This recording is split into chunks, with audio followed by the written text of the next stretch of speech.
Hello dear student, welcome to my YouTube channel. तो आज हम देखने वाले हैं नाइन्थ के एग्ज़ाम में पूछने वाले सारे सब्जेक्टिव क्वेश्चन को। तो सब्जेक्टिव क्वेश्चन बहुत ही शॉर्ट में लिख के लेके आया हूँ और आपको यहाँ पे सिर्फ क्वेश्चन और आंसर लिख के लेके आया हूँ। और सब क्वेश्चन आपको अगर देखना है तो सब क्वेश्चन के लिए आपको टेलीग्राम पर जुड़ना होगा, जिसका लिंक आपको डिस्क्रिप्शन पर दिया गया, वहाँ से आप जुड़ सकते हैं।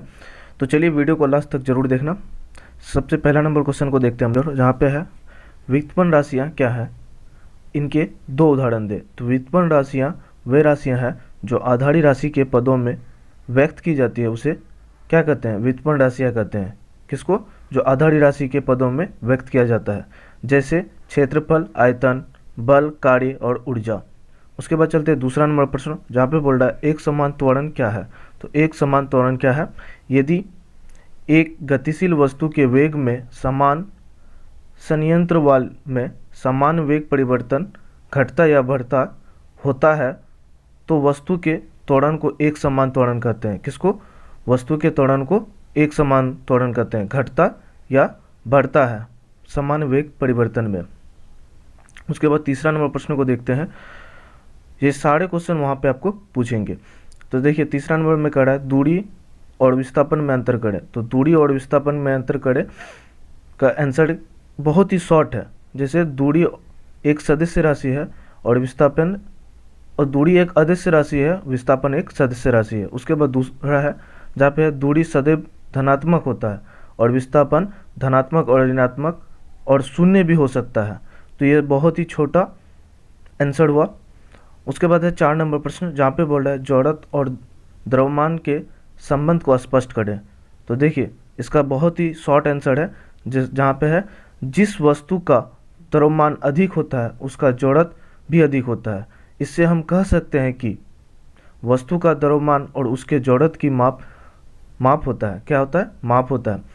जिस वस्तु का द्रव्यमान अधिक होता है तो उसका जड़त्व भी अधिक होता है। इससे हम क्या कह सकते हैं कि वस्तु का माप होता है। उसके बाद ये है आपके 4 ही शॉर्ट प्रश्न रहेंगे और 4 का 4 आंसर हम लोग करवा दिए हैं। उसके बाद फिजिक्स के बाद चलते हैं केमिस्ट्री में।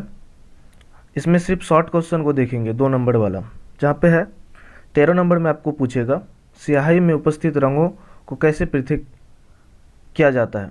तो देखिए गर्म होकर स्याही जल के रूप में परिवर्तन विलायक में वाष्पीकृत हो जाता है तथा वाच ग्लास में स्याही का रंग बच जाता है। इस तरह से वाष्पीकरण के विधि द्वारा के उपयोग से स्याही से रंग को अलग किया जाता है। किसके द्वारा?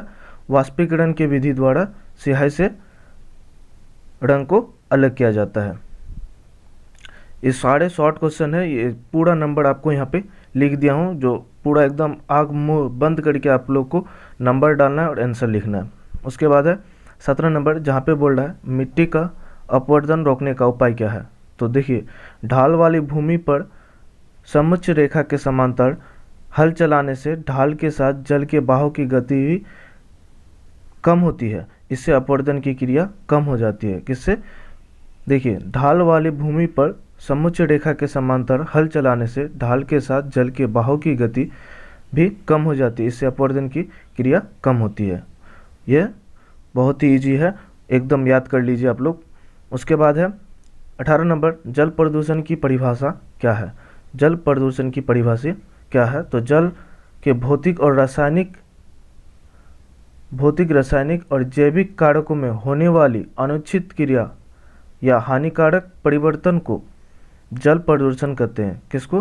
हानिकारक परिवर्तन को जल प्रदूषण कहते हैं, भौतिक, रासायनिक तथा जैविक कारकों में। उसके बाद चलते हैं हम लोग बायो के प्रश्न को देख लेते हैं, बायोलॉजी की, जहाँ पे बड़ा है सरल उत्तक कितने प्रकार के होते हैं। तो सरल उत्तक 3 प्रकार के होते हैं, आपको बता दें। मृदु उत्तक, स्थूलक उत्तक और दीर्घ उत्तक। कितने प्रकार के? 3 प्रकार के। सरल उत्तक कितने प्रकार के होते हैं? तो 3 प्रकार के होते हैं। उसके बाद है अगला नंबर प्रश्न, जहाँ पे बोल रहा है एक बीज पौधे की पत्ती में किस प्रकार का सिरा विन्यास होता है। तो देखिए जीवपत्री में समांतरीण सिरा विन्यास पाया जाता है, जो कि पत्ते के समांतर फैला होता है। इसी समांतरीण सिरा विन्यास कहा जाता है। किसे? इसे ही समांतर सिरा विन्यास कहा जाता है। तो ये 25 नंबर आपका बिल्कुल इसी तरह आपको नंबर लिख देना है और आँख बंद करके आंसर लिखना है। उसके बाद है 26 नंबर, जहाँ पे है जंतु जगत का सबसे बड़ा संघ कौन सा है। तो ऑर्थोपोडा प्रणाली जगत का सबसे बड़ा संघ है। अब पृथ्वी पर ऑर्थोपोडा की लगभग 2/3 जाति इनमें कोटि सम्मिलित है। 2/3 जाति हैं। कितने? 2/3 जाति है। ऑर्थोपोडा संघ में कितने जातियां हैं? लगभग 2/3 जातियां। उसके बाद है 27 नंबर, जहाँ पे बोल रहा है रोग किसे कहते हैं। किसी कारणवश शरीर के अंग की ठीक से कार्य न करने की स्थिति को हम लोग रोग कहते हैं। किसी कारणवश शरीर के अंग की ठीक से कार्य न करने की स्थिति को हम लोग क्या कहते हैं? रोग कहते हैं। तो ये साढ़े 2 नंबर वाले आंसर थे, बिल्कुल सटीक और छोटा छोटा है, आप लोग को तुरंत याद भी हो जाएगा। अगर याद नहीं होगा तो 1-2 बार खाली पढ़ लीजिएगा और वहाँ पे बना करके बिल्कुल आप लिख सकते हैं। तो और लॉन्ग क्वेश्चन के लिए आपको हमारे टेलीग्राम पर ही जुड़ना पड़ेगा। वहाँ पे आपको सारे लॉन्ग क्वेश्चन 3 लॉन्ग क्वेश्चन आपको दे दिया जाएगा, ऑब्जेक्टिव भी वहाँ पे दे दिया जाएगा। तो वहाँ पे आप जुड़ना बिल्कुल ना भूलें और सारे क्वेश्चन आपको वहीं पे मिलेंगे। तो फिर मिलते हैं नेक्स्ट वीडियो में। और वीडियो अगर अच्छी लगी हो तो वीडियो पर लाइक और चैनल को सब्सक्राइब करना बिल्कुल ना भूलें।